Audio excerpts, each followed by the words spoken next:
Hello, everyone, and welcome to the Center for American Progress's latest installment of a virtual event series we've been running since March to highlight the harmful impacts of Trump administration policies to communities, industries, and Americans across the country.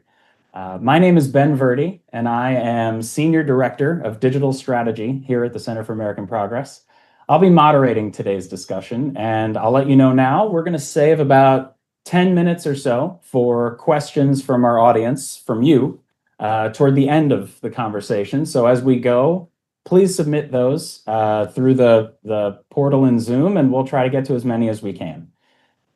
Today, we're taking a bit of a different tack from previous conversations in this event panel series, which to this point has focused on the national level of the Trump administration's funding freezes, illegal impoundments, grant cancellations, and DOGE cuts, to hear from Americans who've been impacted by these same painful policy choices, who all come from a single state, or more accurately, a Commonwealth. The four Virginians whose stories you're going to hear today paint a picture of what federal level chaos can mean for local economies, labor forces, arts, culture, education, and life. Since its founding, Virginia's history has driven the major events of American history: the good, the bad, the ugly, the inspiring, the creative, and at the outset of this second Trump administration, the deeply uncertain. Virginia is the birthplace of 8 American presidents and has built a modern, dynamic, innovative economy strengthened by a reliable, transparent, efficient federal government, and has to this point grown to be the economic envy of its regional peers and the country. Dr. Eric Scorsoni joins us from the Weldon Cooper Center of Public Service at the University of Virginia to help us understand Virginia's economy in 2025 and the challenges to the future of the Commonwealth's growth under continued disruption from this administration. And as every CAP expert would tell you, any economy is only as strong as the workers making it go.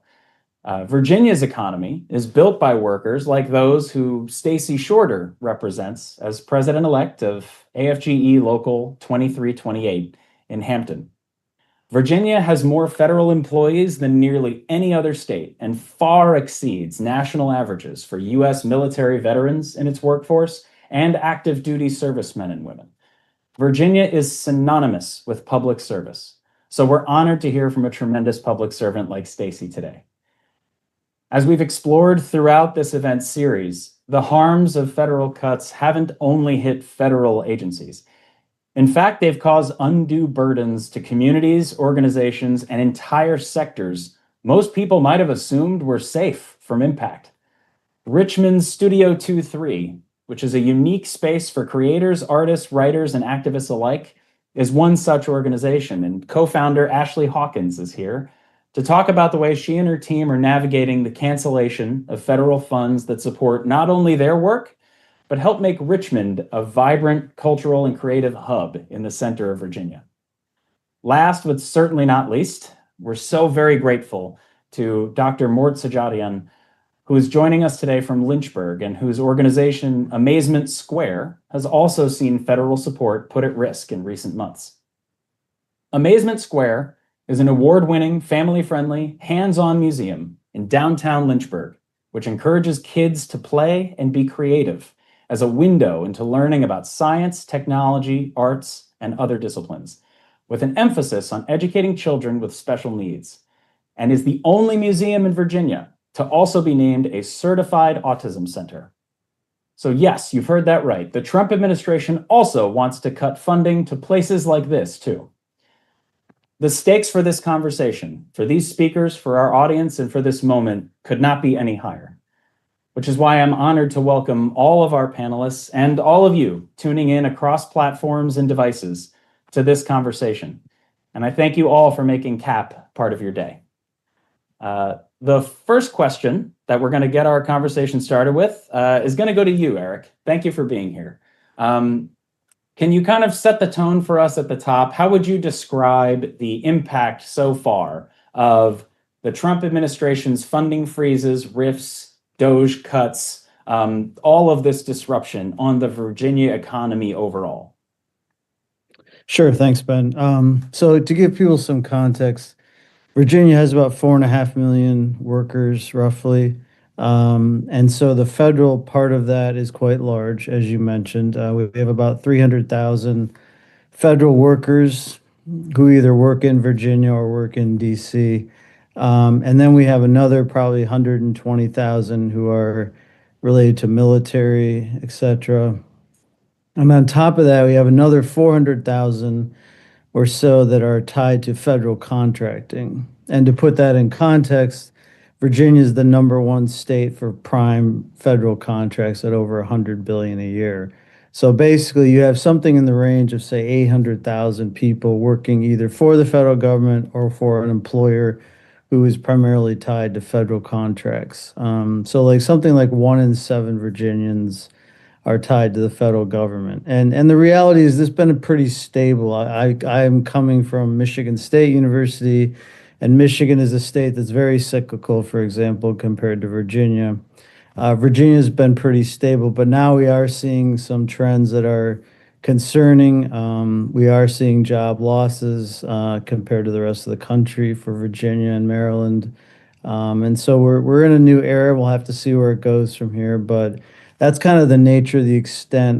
The only other thing I'd probably mention is that there's a big difference. Like Texas, California have a lot of federal workers also, for example, but these are very different kinds of jobs. The jobs in Virginia tend to be more executive, higher paid, higher education level jobs, whereas those in, say, California are going to be more mid-level jobs, for example.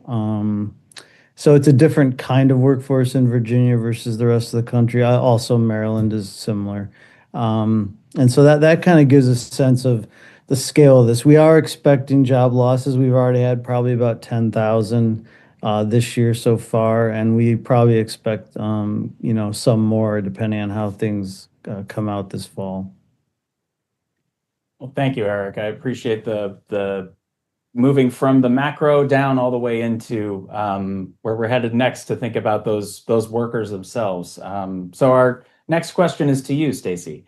Can you tell us a little bit about yourself and your role leading AFGE Local 2328, the challenges that the workforce you represent are facing, and also what motivated you to want to pursue this kind of a labor leadership role?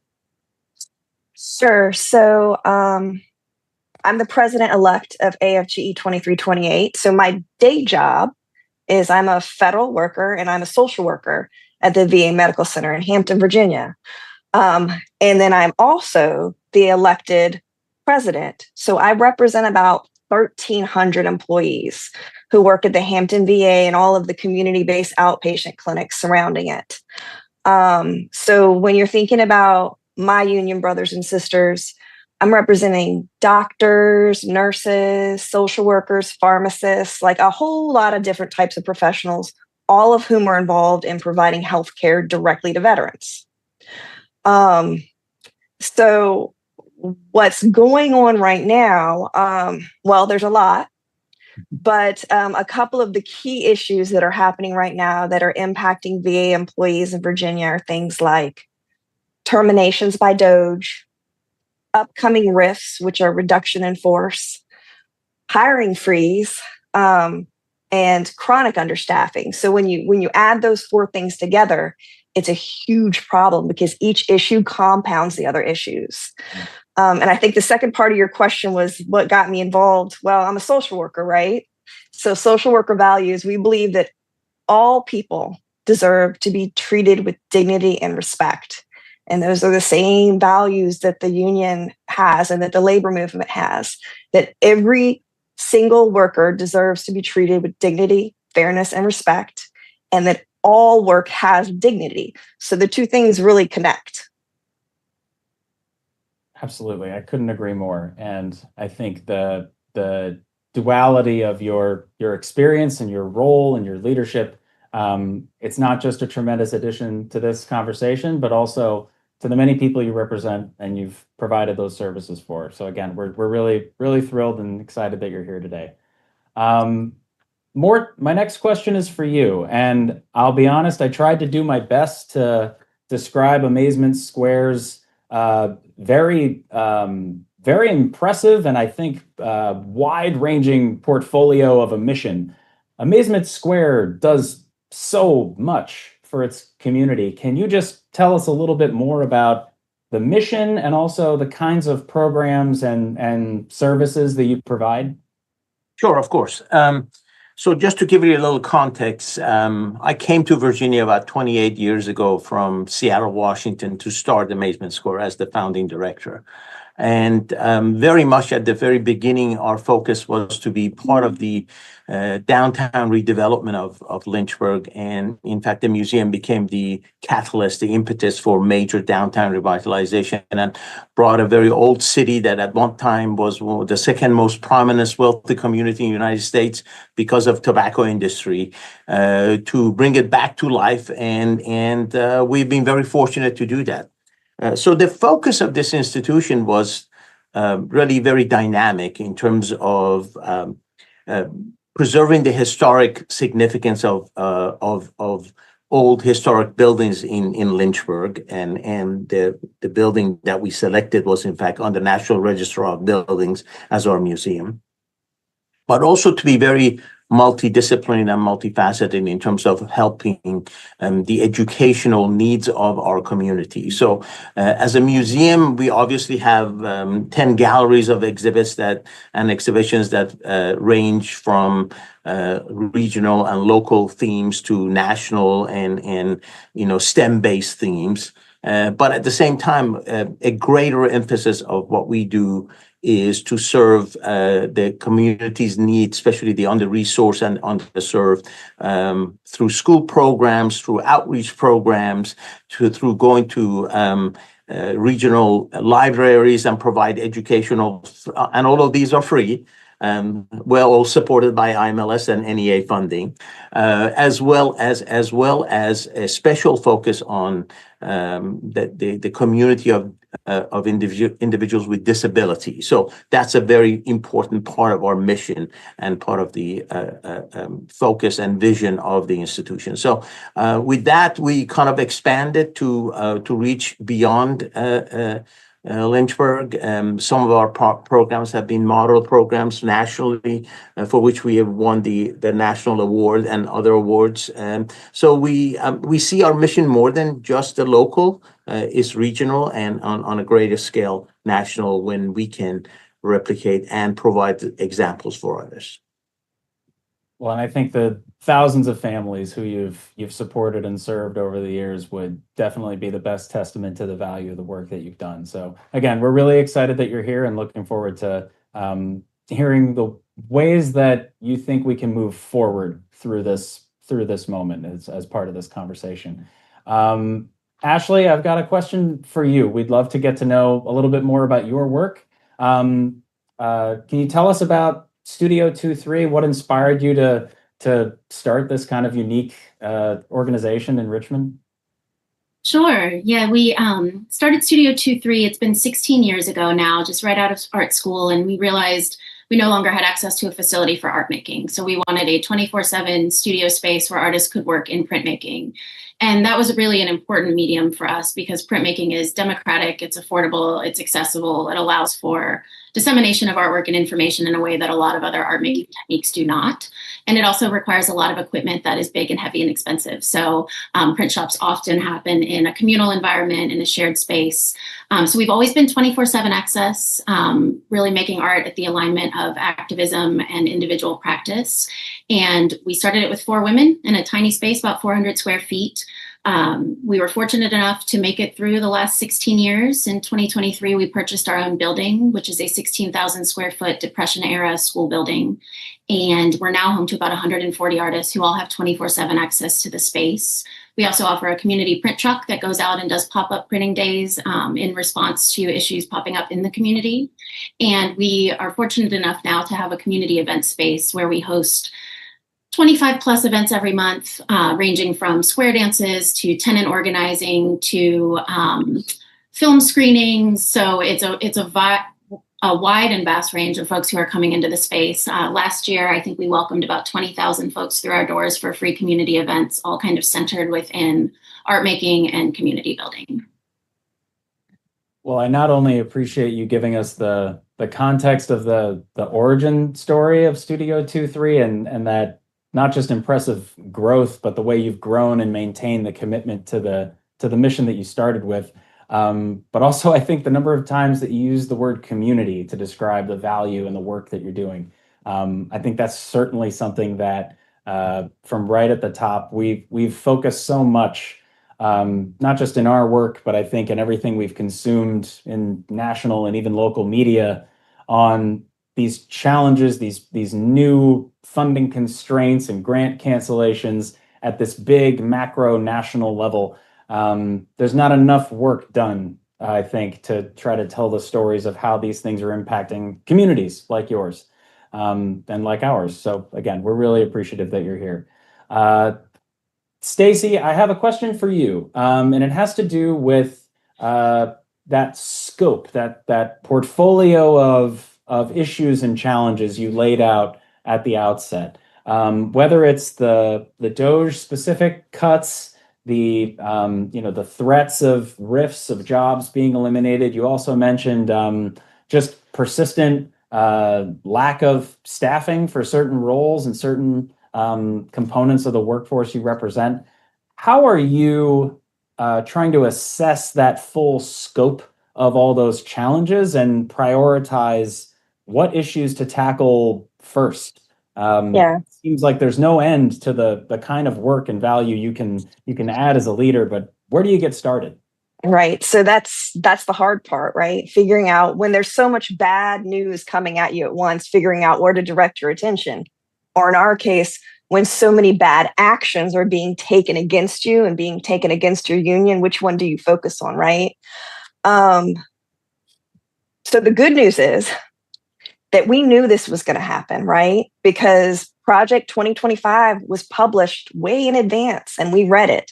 So we knew what the plan was. The plan was to attack labor unions. The plan was to eliminate the ability for federal employees to have a collective bargaining agreement, to have a union contract. The ultimate goal was to politicize the workforce and to make federal employees at will, so they could be fired for personality conflicts. They could be fired for not sharing the same political beliefs. Because they put a lot of these plans into writing and we knew that attacks were coming, we came up with a strategic plan on how we were going to address that stuff. So there was several specific parts to that plan. So one of which was we had to be prepared to get off of payroll deductions for union dues, because union dues are part of what pays for our attorneys. And if you've been paying attention to the news lately, we've been winning in court again and again and again and again. An executive order comes out, it's illegal, we take it to court, we win, we get an injunction over and over and over again. So the Trump administration thought that they could bankrupt us. We wouldn't be able to pay our attorneys if they stopped dues collections. But since we knew that was coming, we went ahead and set up an e-dues system so that we wouldn't have to deal with payroll deduction at all. Another thing that came down was the terminations. And we weren't actually expecting those to happen in February the way that they did. Nobody was expecting those to happen the way that they did. But when they did, we had to immediately jump into action and figure out how we were going to fight back. And we did that three ways. One is we contacted our representatives, our members of Congress across the aisle, because the folks that got fired lived in 3 different districts, okay? And they're not all one political party. It's across the spectrum.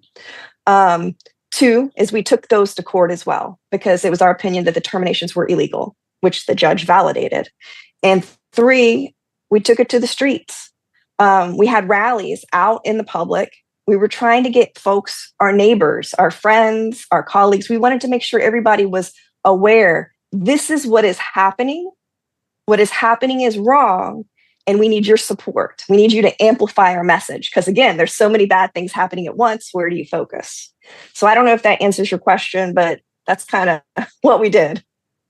I would say that more than answers it. And I think it's encouraging to not, just from my own reading of that plan that you've made and begun to execute, I think there's so much to be learned from not just being a deer in the headlights or trying to take each bit of news that comes out, every day, every week, and trying to react to those. But as you've laid out, months in advance, weeks in advance, having a plan, not just hoping for the best, but truly down to the tactical level. Some of the choices you've made and that you're pushing forward, it's not just the kind of service that the people you represent deserve. It also can potentially be a model for many more. So I really appreciate all that context. Going back to Eric, thinking about the economic impacts that you teed up at the start, how are those distributed across the Commonwealth? Most probably would assume that Northern Virginia is going to be where a lot of this contract cancellation and this disruption and uncertainty is going to hit the hardest. But as we've heard already from the rest of the folks on this panel, it's very much statewide. So I guess what does the regional distribution look like of some of those highest level costs you mentioned at the outset? Sure, yeah. I mean, you're right. Northern Virginia is, of course, the largest, but it is spread throughout the state. Probably almost every county in Virginia has federal employees who either live or work there. They may not be huge in number, but they're pretty much throughout the state. Of course, they're concentrated in some areas, as you'd expect. But I mean, I can give you an example. I mean, right here in Charlottesville, they closed the Federal Executive Institute. People were laid off. There are examples all over of how these cuts are affecting. So, again, I think it is hard to track because, to be quite frank, the federal government and the Office of Personnel Management is not making it easy to track this stuff. So what we understand is at least 10,000 people in Virginia have been, federal workers have been terminated. It could be more. There are certainly probably for sure more coming.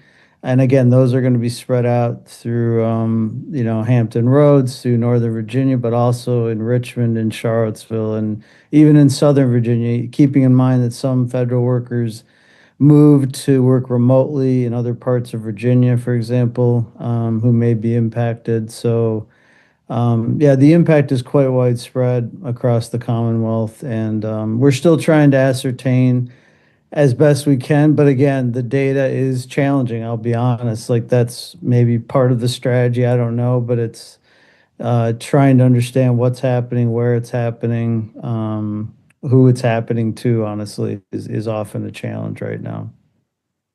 Absolutely. And actually here at the Center for American Progress, we've been doing some modeling of our own of trying to map district by district around the United States what the impact of DOGE cuts has looked like, from grant cancellations to total dollar figures to how that translates to jobs. I'll admit, I agree. It's very challenging to do, especially when the source of the data that you're trying to model is the very source that you're not necessarily trusting. Eric, I did have one follow-up there, which maybe isn't about any specific data point, but just to explain in any corner of Virginia that you would prefer to think about, the way that this kind of funding or the elimination of these jobs, how do you see, or how do you try to understand the way that works its way through the rest of an economy? You mentioned 1 in 7 jobs in Virginia are related to the federal government in some way, but I have to imagine an agency getting shut down, or even the uncertainty around people losing work, that makes its way into the retail component of a local economy, the restaurants that are down the street from the office, everything else downstream from that. What's the best way to try to think about that impact, I guess? Sure. Yeah, I mean, we think about economic impact in terms of multiplier and supply chain effects, and you're absolutely right. So if a certain agency cuts staff in one part of Virginia, especially maybe it's easier to think about a smaller community, for example, where so people stop shopping at some of the stores. They have to focus on the necessities of life, so they're not perhaps buying other things. It may force, one of the things we're looking at is, are people going to leave the region to find work elsewhere? Because obviously Virginia, Maryland, and DC are heavily dependent on the federal government. So obviously, you're not going to easily find other jobs in the federal government right now. So you may be forced to move. And we're particularly looking at, for example, this summer. So people might be moving when their kids are out of school. That would impact the real estate market, which then affects property taxes, which may affect school enrollments. So you'll have sort of fiscal impacts on local governments. You'll have impacts on local merchants who are going to lose business, lose sales. I know there's been some closures of, say, restaurants in Washington and some of those kind of things happening already. And it's going to affect long term as well. I think we should also consider not just those short term impacts, but longer term, it affects the supply of labor that's available for a region to grow and prosper. It affects community cohesiveness, things like that as well. So yeah, there's a lot of impacts that honestly we're just in the early stages of understanding all of this and how it's all going to flow through. Again, a state, to be quite frank, that Virginia's had a pretty stable, mostly growing economy for the last decades. And so this is a new shock, quite frankly, to the system. Yeah, I appreciate all of that insight, and I think you're spot on about the stability, sort of the assumption of so many people who either are born and raised in Virginia or have relocated to Virginia because they got a great job. It's the ultimate reason to want to pick up and start your life somewhere.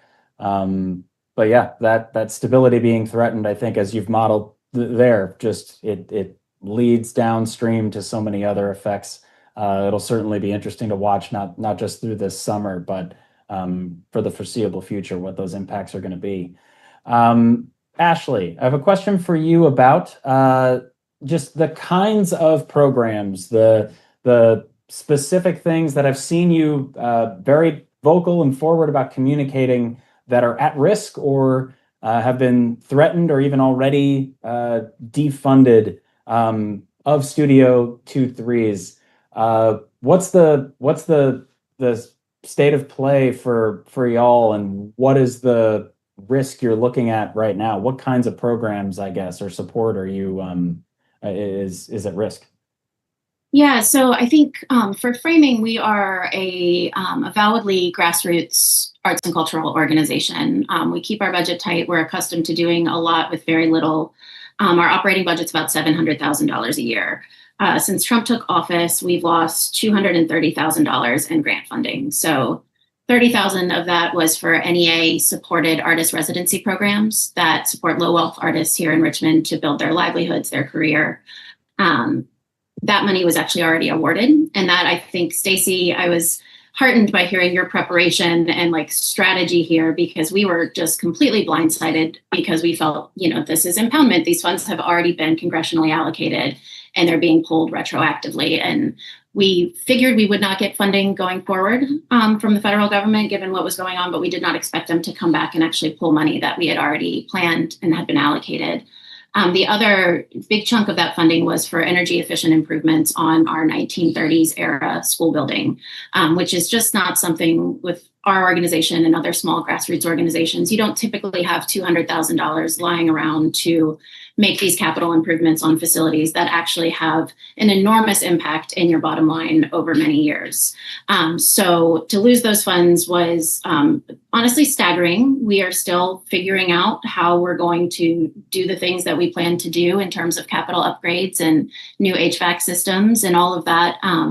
We've seen a lot of heartening community, just people jumping in to give what they can, from $5 to consultation on HVAC systems. So in that regard, I think, that folks are stepping forward and helping share resources and their skills and their experience and what dollars they have to give is the flip side of that. But it also has a huge cost because organizations like ours, this was months and months of work that we did that we had already been awarded funding for. And so not only is that funding gone, all the time that we spent that we could have been, running our programming and making other plans is also gone.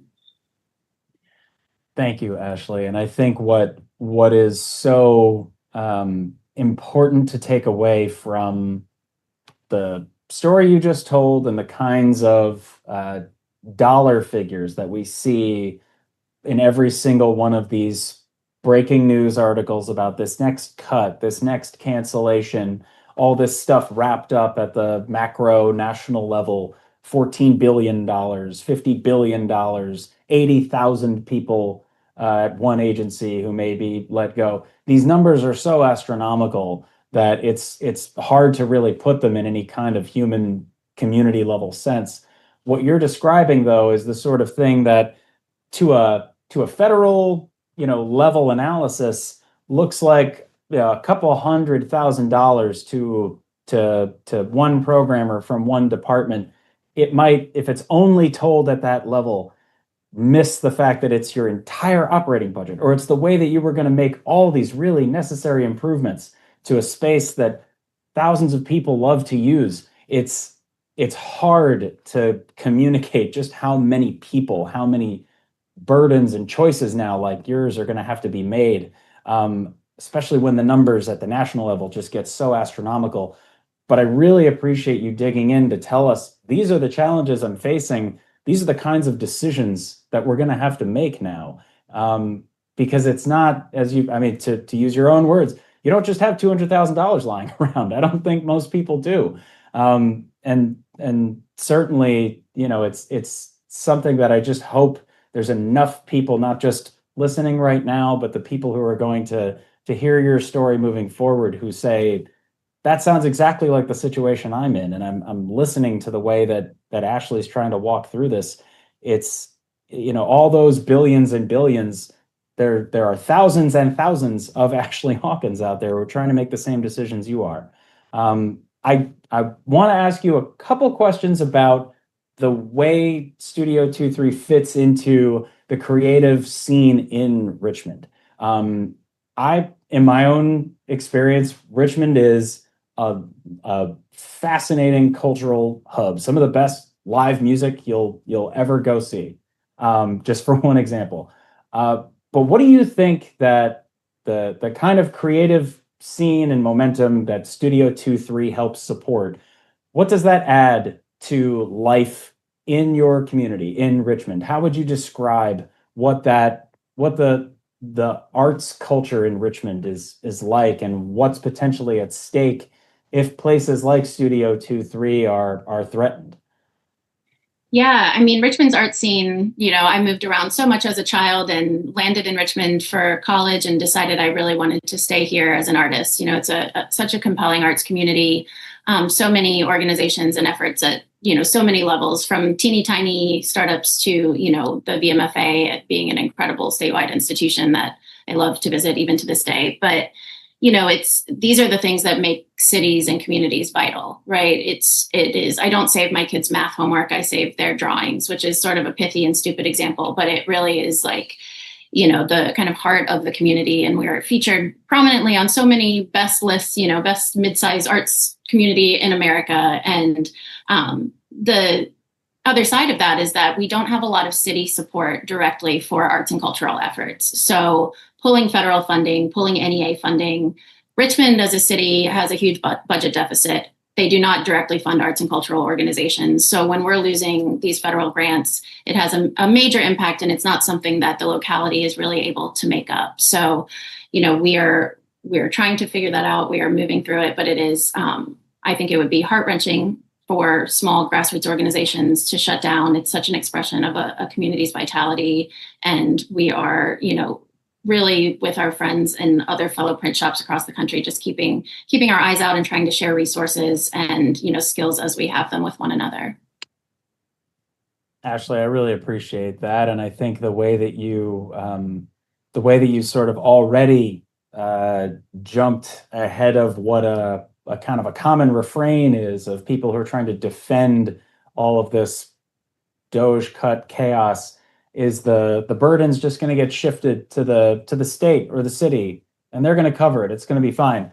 From your own two eyes, from your own experience, you know that not to be true from scope or from willingness or whatever the case may be. But I think it's also really important for people to hear that it's not just funding that can be replaced easily by any other source, and it's critical to the kind of work that you're doing and to your community.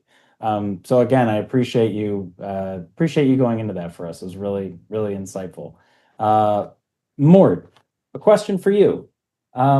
What has the response been from your community, from Lynchburg and beyond, as you mentioned, kind of expanding the scope of what Amazement Square can do and the services it provides? What have people in your community been saying, been willing to support you with? What's the response been from folks in your neck of the woods? Thank you for asking. I want to reflect what Ashley said, which is really important in terms of smaller or middle-sized institutions or organizations like ours. We don't receive local funding. We don't receive state funding. So the federal fundings were extremely important for these free programs that we provide. But equally, because we use them as a matching source for getting funding from corporations and foundations, because when you receive these fundings, they were an indication of you were doing something that had of national significance. So that loss is really both in terms of the fundings that we have lost and are uncertain about this future, but at the same time, the matching funds that we would have been able to generate because of being able to say, for the $200,000 that we are receiving from MLS, we need another $200,000 to match it to get the projects done. We are in a fairly conservative community. We have been very proactive in reaching out to the community, and our general supporters and patrons have been very understanding, and we navigated through COVID very strongly and did very well. And we envisioned this, maybe the second coming of COVID, and we're going to have to deal with it. So keeping our community engaged and aware of where are the needs and why these needs are important is something that has been we have been fairly successful with. But those are challenges because there are significant funds that we expected to receive and apply for in the coming years. And even this includes even grants to NASA. We are looking at going for a major grant to NASA, and that's already we are very uncertain about that. So. Wow. Yeah, all of those different funding streams. I think that's a fascinating set of opportunities, but also the challenges that are, this whole problem kind of reaches its tentacles through. But I again appreciate you talking about what that response in your community has been. And I think it's no surprise that given the work that you do and given what Amazement Square wants to achieve, that there are a lot of people who, as you've said, you're trying to make this case, tell this story. I hope that there are people in your community who you can rely on to continue to amplify it as best they can. Well, we can't hold back. We just have to do that. I mean, that's part of our mission purpose. We provided those programs before, and we'll want to continue doing that. It just means for us to be more, aggressive in our approaches to other sources of funding for the museum. Absolutely.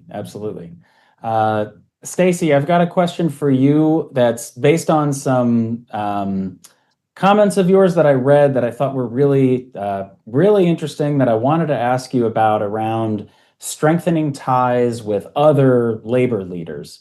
In a leadership role like yours, what kinds of partnership or relationships are you trying to build with other labor leaders, other labor organizations, and what kinds of things are you trying to achieve in a mutual sense? So that's the beauty of labor unions, right? We have the ability to bring large groups of people together with a single focus and a single goal. I'll give you a specific example. In February, something Eric said earlier, he said OPM is not making it easy to track. So that's very true. In February at the Hampton VA Medical Center, OPM sent termination letters to 12 of my coworkers at the Hampton VA. And these 12 colleagues of mine were fired without notice and without cause. 11 out of the 12 were veterans themselves. One was 7 months pregnant. Several had service-connected disabilities. So they had served in the military, and then after they left the military, they're like, I want to work with veterans like me, so I'm going to come get a job at the VA. It's a great place to work. When those folks got terminated, someone at OPM, it was after DOJ was like somehow put in there, even though that they didn't have any legal authority to do terminations. So OPM waited until these folks logged out at the end of their workday after their shift, and then sent them an email, and then disconnected them from the computer system. So they couldn't even check their email to see that they had received a termination letter. The way they found out, they came to work the next day. They tried to log into their computers. We have these things called PIV cards. It's how you log in and out, right? And their PIV cards didn't work. And they went to their supervisors and said, hey, my PIV card isn't working. What should I do? And their supervisor said, I don't know, go to the computer department, go to IRM. Maybe your password expired. Maybe the system's down. I have no idea why your PIV card doesn't work.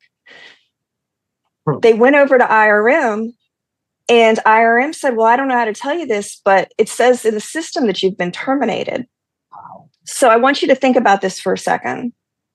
These are 12 employees at the Hampton VA, 11 of whom are veterans.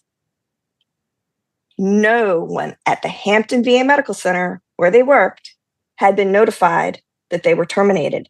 No one at the Hampton VA Medical Center, no supervisor, no management, not even the director, knew about the terminations or proposed the terminations. They came from OPM, right? So we were mad. We have the saying in the labor movement, an injury to one is an injury to all, right? So when something really bad happens, we all come together. When we put out on social media, et cetera, in labor meetings, what was going on about these 12 folks who had been fired, what ended up happening is other labor unions contacted us and said, how can we help? So in Newport News, Virginia, we got USW 8888. So the president over there, Charles Spivey, called and he said, hey, what do you guys need? I heard about your coworkers that got fired. What do you guys need? Then he connected me with the Coalition of Black Trade Unionists, and they said, we want to come out and do a rally at your facility. Can you meet us there? We're going to come out during lunch and do a rally. The Eastern Virginia Labor Federation said, hey, what do you need? How can we help? And the Virginia AFL-CIO president, Doris Krause-Mays, called and said, hey, what do you need? How can we help? So what ended up happening is when we fought that fight in the Congress, in the courts, and in the streets, we did not fight alone, right? All of our allies were there with us, and they had our backs. And that is something, Sarah Nelson says, solidarity is a superpower, right? When large groups of people come together and stick together and have each other's backs, there is a lot of power. And so having those connections to the other unions and to the larger labor federation, I think has been invaluable. And also, quite frankly, when you're having a really bad day and terrible things are happening at your workplace, having another union leader call you and say, what do you need, is incredibly helpful for your mental health and for your morale. I can only imagine so. And again, I think the way that you've talked about not just reacting in the moment, but the strategic ways that you're going about forming these relationships, trying to solve these problems at a tangible level for the people you represent. I think it's not only a testament to the service you're providing, but also, I hope, a model for folks who are listening, folks who will encounter the stories that you're telling here today and in the future, to think about the ways that they can either be the Stacy in that situation, and take that fight to the courts, the Congress, and the streets, and also can be that person providing that assistance who can pick up their phone and call that person telling the story and say, "What do you need from me?" I think the solidarity and the collaboration there that you're talking about is going to be invaluable moving I forward. left out an important part. We got all 12 of those folks their jobs back. So that's an important part of the story. Yeah. We love it. That is an important part, and all the more a testament to why it's such a valuable kind of leader that you're serving as. I really appreciate your service, and I know they do. I want to move to the final planned questions that I've got for each of our panelists, and then see what we've heard from our audience here. So, in just about a minute or so, Eric, you already mentioned a little bit about the forward-looking approach you might take to things you're interested in researching in the future.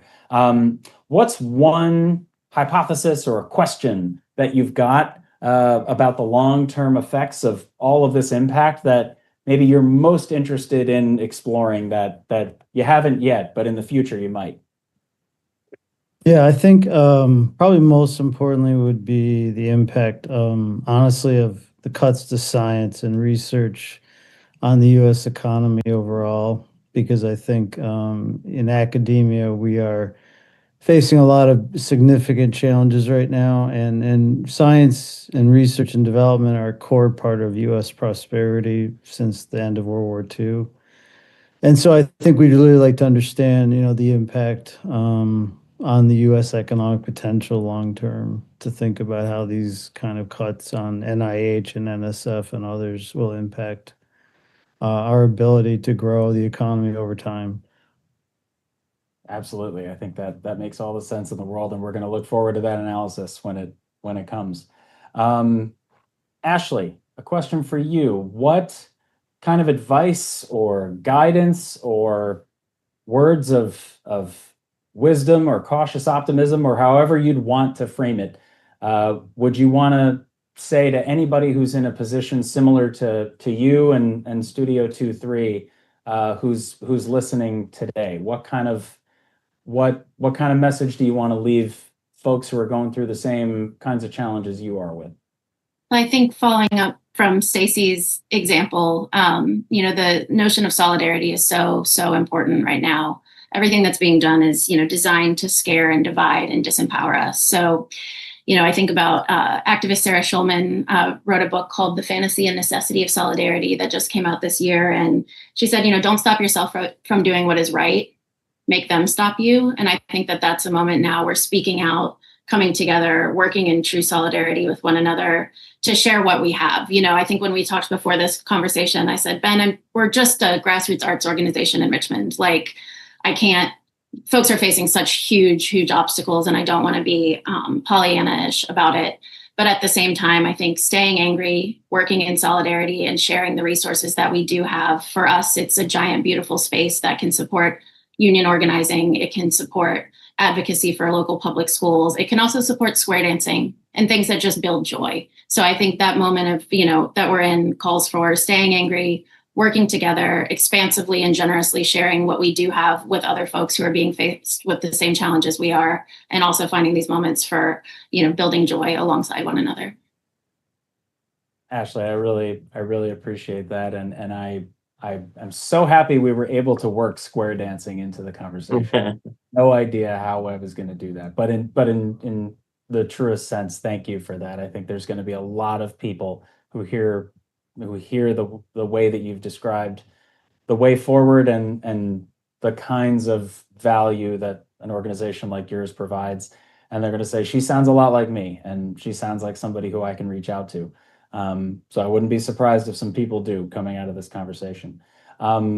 Mort, question for you before we move to our first question from our audience, is similar to the question we posed to Ashley, but I want to give you that last word here to just say a few words to anyone who might be in a similar position to to you, to an organization like yours, maybe even a family whose kids are really reliant on the kinds of programs that Amazement Square puts on. What are the kinds of things you want them to know as we move forward together? I think, it's very important that we all understand that the arts and humanities, libraries and museums play a critical role in critical thinking and development of our children. And that's what we are focusing on. And how important it is that we make that available for a diverse community as part of our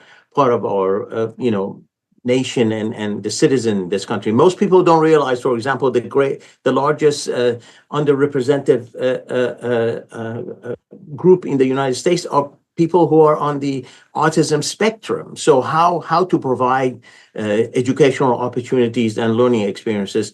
And what is so sad is the fact that the budget that applies for all of this is a decimal point when you think about the greater budget of our country. So why is that, being eliminated like it is? So it's essential that we keep this mission of education for our youth and for our children, because they are going to be the future of this country, and to better educate them so that we don't get to this place again.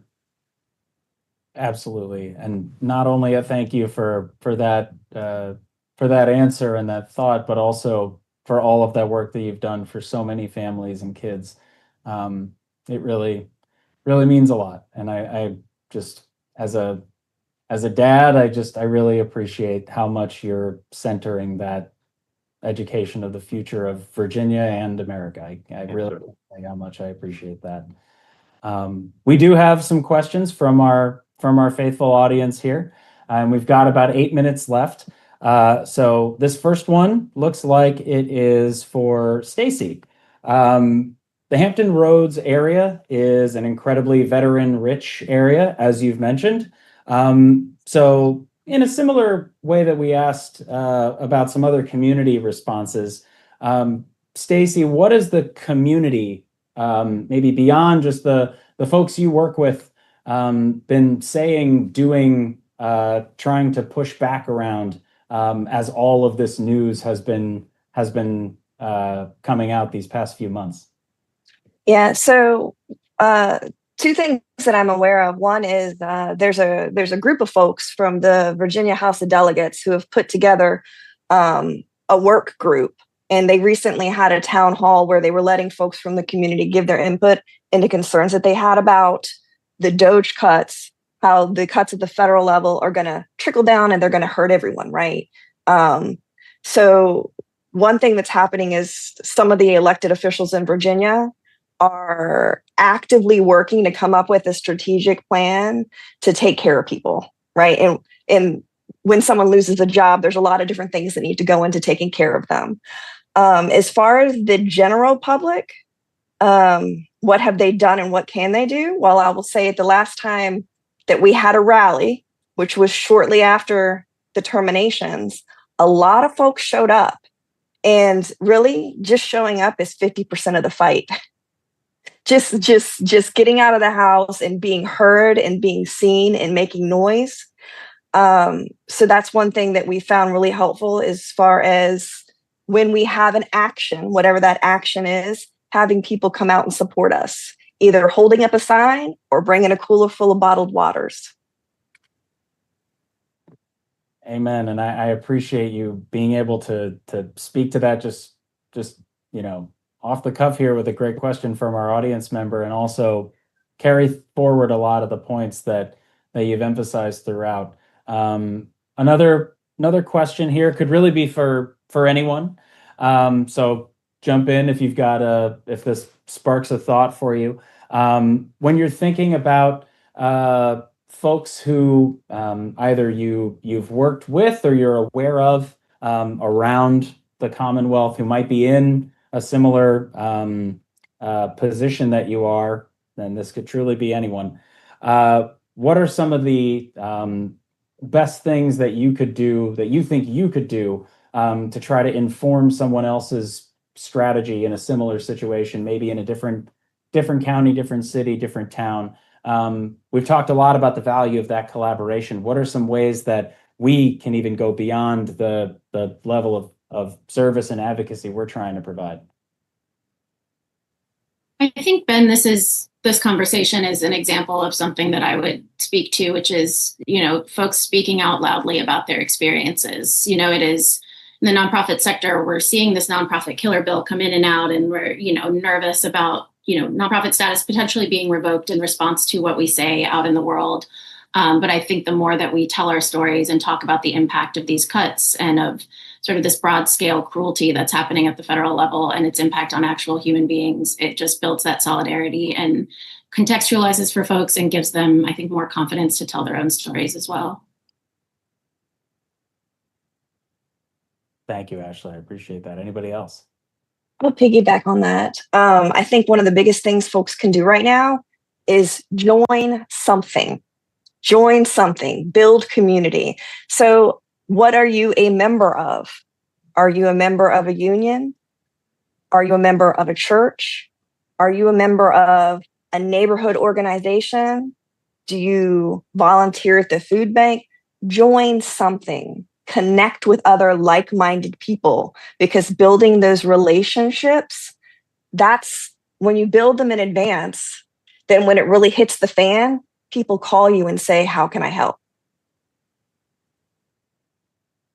It looks like we got a comment in our chat here from a delegate from Newport News, and the sentiment is perfect for this conversation and moving forward, which is to just say that the more information that we have as legislators, using the language in here, the more we can take into consideration when we pass our next budget, when we make new choices. So please let people know these stories about the impact of the cuts, as they're invaluable. I think, to your point, Stacy, join something, and to the points that Ashley, Mort, and I know Eric's team's done a tremendous job in terms of not just analyzing data, but telling this story broadly.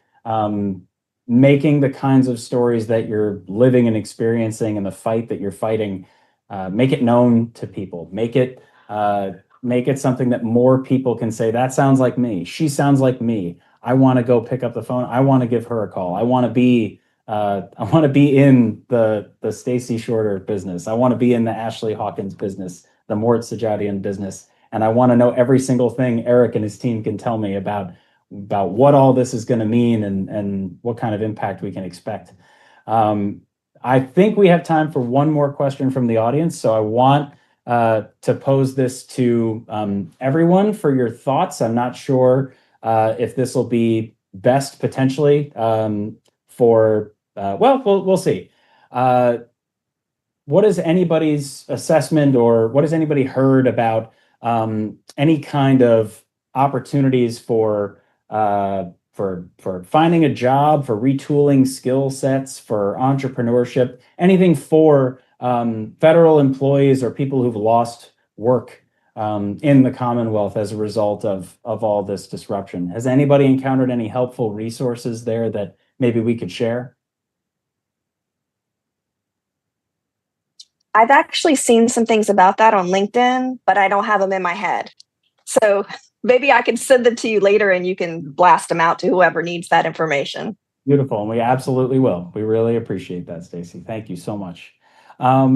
We are almost right at time. I want to thank everybody who made this conversation a part of your afternoon today. Thank you so much for dialing in, for taking an interest in this conversation, and for the not just the stories that folks told today, but the way that we can continue to collaborate and amplify moving forward.